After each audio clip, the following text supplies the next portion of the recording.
শেষ মুহূর্ত পর্যন্ত সেই উত্তেজনা ছিল Bangladesh Pakistan series decider third ওডিআইতে, এবং এই ম্যাচে হিরোর বেশে বাংলাদেশকে উঠতে সহযোগিতা করেছে তানজিদ হাসান তামিম।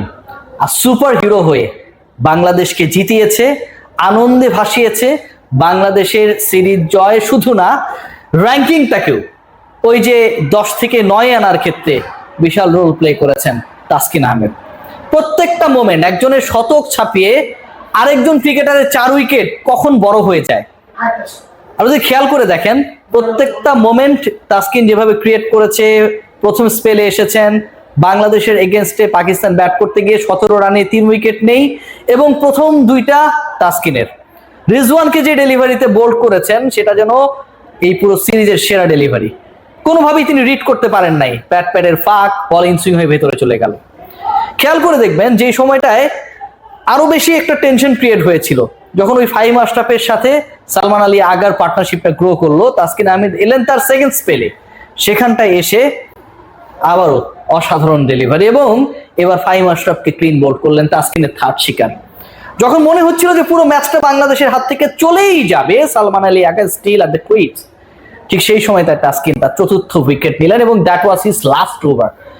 সেখানটায় আগা সালমানকে ফিরিয়ে নিজের চতুর্থ উইকেট, এবং একই সাথে বাংলাদেশের জয়ের পথে যে টেনশনটা ছিল সেটা যেন অনেকটাই কমিয়ে আনলেন speed star Taskin Ahmed, superstar of this match, game changer of this match.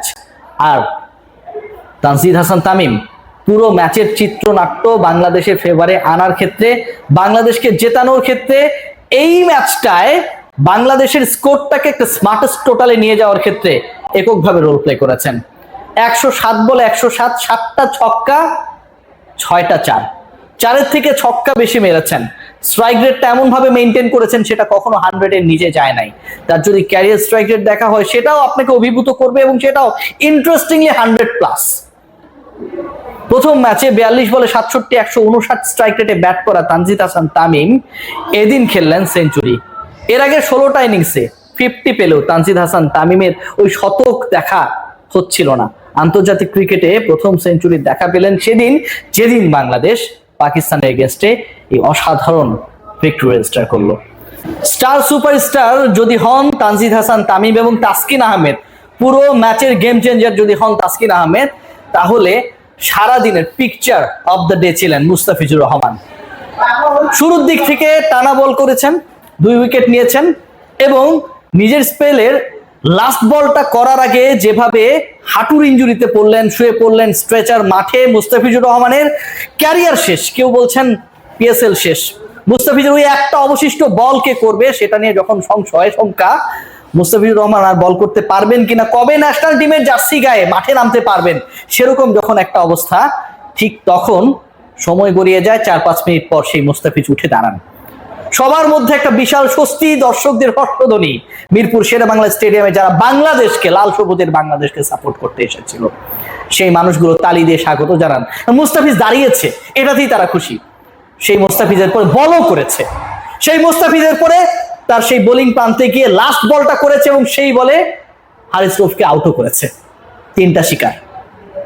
ভাবতে পারেন বাংলাদেশ যেন নিজেদের নিংড়ে দিয়েছে। তাসকিন, মুস্তাফিজ, রানা, তানজিদ হাসান তামিম, লিটন কুমার দাসরা নিজেদের নিংড়ে দিয়েছে। যারা গত 5 ম্যাচ ওয়ানডে ক্রিকেটের বাইরে ছিলেন, তারা নিজেদের নিংড়ে দিয়েছে বাংলাদেশকে জেতানোর জন্য। বাংলাদেশ পাকিস্তানকে হারিয়েছে, বাংলাদেশ পাকিস্তানকে হারিয়েছে এই মার্চ মাসে আরো একবার, যেই মার্চ মাসে পাকিস্তান বাংলাদেশের উপর হামলে পড়েছিল সেকেন্ড ওডিআই পরাজয়ের পর। সেই স্মৃতি যেন তরতাজা হয়ে ওঠে। আর তৃতীয় ম্যাচটায় বাংলাদেশ সেই জয় রেজিস্টার করার মাধ্যমে জানিয়ে দিয়েছে মার্চ মাসে বাংলাদেশ হারে না। মুস্তাফিজুররা আহত হবার পরও দাঁড়িয়ে ওঠেন সেই মার্চের চেতনায়। মুস্তাফিজুররা শেষ বলটা করেন, উইকেট নেন, দেশকে জেতান, র্যাঙ্কিং এর 4র্থ দলকে হারে, এবং সেই পরাজয়ের মাধ্যমে বাংলাদেশ 4র্থ দলকে হারিয়ে পরাজিত করার মাধ্যমে তাদের র্যাঙ্কিংটাকেও আরো উপরে নিয়ে যান।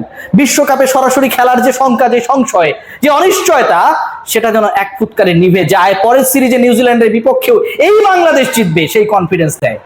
ভাবতে পারেন এই দলকে নিয়ে কত ট্রল হয়েছে, এই দলের ক্যাপ্টেনকে নিয়ে কত আলোচনা হয়েছে, অথচ ক্যাপ্টেন মেহেদী হাসান মিরাজ কি ইকোনমিক্যাল বলটা এরা করেছেন। ক্যাপ্টেন মেহেদী হাসান মিরাজের দল সবশেষ দুইটা আন্তর্জাতিক সিরিজে ওয়েস্ট ইন্ডিজের পরে পাকিস্তানকে হারিয়েছে।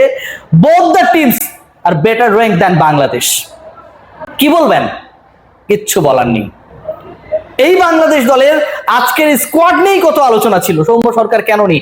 ডেফিনেটলি ডিজার্ভিং ক্যান্ডিডেট সৌম্য সরকার, কিন্তু যাদের উপর আস্থা রাখা হয়েছিল ওই ক্যাপ্টেন মেহেদী হাসান মিরাজের তো কলটা ছিল যে সাইফ এবং তার পার্টনার হিসেবে তানজিদ তামিম আজও খেলবেন, জুটি করবেন, ওপেন করবেন 105 রানের সেই জুটি, সেই ওপেনিং পার্টনারশিপটাই বাংলাদেশের জন্য ভিত্তি হিসেবে কাজ করে।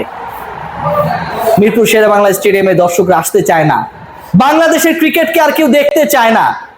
বাংলাদেশের ক্রিকেট যেন কারো কারো প্ররোচনায়, কারো কারো চক্রান্তে পচে গেছে, গলে গেছে। সেই বাংলাদেশ পাকিস্তানকে ঘরের মাঠে হারিয়েছে এমন এক উইকেটে, যে উইকেটকে আপনি বলতে পারবেন না যেখানটায় ধান ক্ষেত রোপণ করা হয়েছে এবং নিশ্চিত করার চেষ্টা করা হয়েছে যে বাংলাদেশ যেন যেভাবে হোক জেতে।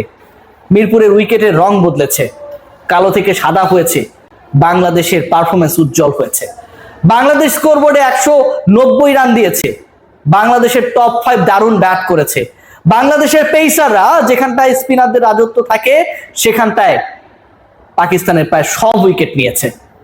তাসকিন আহমেদ, যাকে নিয়ে এত ট্রল, এত আলোচনা, তার মেদ বেড়ে গেছে, ক্রিকেটের প্রতি সিরিয়াস না, ব্যক্তি জীবনে তিনি খুব একটা শৃঙ্খলিত না, কত আলোচনা। সেই তাসকিন আজকে বাংলাদেশকে যেভাবে জেতাতে সহযোগিতা করেছেন, যেভাবে তিনি রিজওয়ানকে বোল্ড করেছেন, ফাহিম আশরাফকে ফিরিয়েছেন, সালমান আলী আগাকে যেভাবে তার ট্র্যাপে ফেলে আউট করেছেন, প্রত্যেকটা মোমেন্টকে, গেমের প্রত্যেকটা গিয়ারকে বাংলাদেশের পক্ষে শিফট করেছেন। ব্যাখ্যাটা কি হতে পারে? মুস্তাফিজ, তাসকিন এবং তানজিদ হাসান তামিম, আপনাদেরকে স্যালিউট। মার্চ মাসে পাকিস্তানের কাছে, সেটা ক্রিকেট হোক বা অন্য কোথাও হোক, যদি বাংলাদেশ পরাজিত হতো সেটা এক ধরনের গ্লানি। 10ম দল হিসেবে বাংলাদেশ পাকিস্তানের অবস্থান চতুর্থ হবার পরেও চোখে চোখ রেখে তাদের হারিয়ে দিয়েছে, ঘরের মাঠে তাদেরকে হারিয়েছে। মিরপুরে শেরেবাংলা উইকেটে, স্পোর্টিং উইকেটে তাদের হারিয়েছে। এই বাংলাদেশকে জয়ের জন্য এখন আর ওই ধান ক্ষেতের উইকেটের প্রয়োজন পড়ে না। এই বাংলাদেশের জয়ের জন্য গামিন ডি সিলভার প্রয়োজন পড়ে না। এই বাংলাদেশের জয়ের জন্য স্পিনারদের প্রয়োজন পড়ে না, কালো মাটির প্রয়োজন পড়ে না। প্রতিপক্ষকে হারানোর জন্য সেই সাহস, সে স্কিল এবং প্রত্যেকটা জায়গায় অদম্য মানসিকতা বাংলাদেশকে জিতিয়ে দেয়। মুস্তাফিজ যেভাবে লাস্ট বলটা করার জন্য উঠে দাঁড়ালেন, শেষ বলটা যেভাবে করলেন, স্ট্রেচারকে যেভাবে খালি হয়ে মাঠ থেকে ফেরত পাঠালেন, এটাই বাংলাদেশ। এই বাংলাদেশ হারে না। আর পাকিস্তানের বিপক্ষে যখন বাংলাদেশ খেলে তখন বাংলাদেশ নিশ্চিতভাবেই হারে না, তখন তামিমরা সেঞ্চুরি করে। আর পাকিস্তানের বিপক্ষে সবসময় কখনো না কখনো কোনো তামিম জ্বলে ওঠে, কখনো বড় তামিম, কখনো ছোট তামিম। এর আগে যখন হোয়াইট ওয়াশ হয়েছিল বড় তামিম 2টা সেঞ্চুরি করেছিলেন, এবার ছোট তামিম 42 বলে 67, 107 বলে 107। সবাই ভালো থাকবেন, take great care. Congratulations to you all who are the supporter of Bangladesh and definitely 71।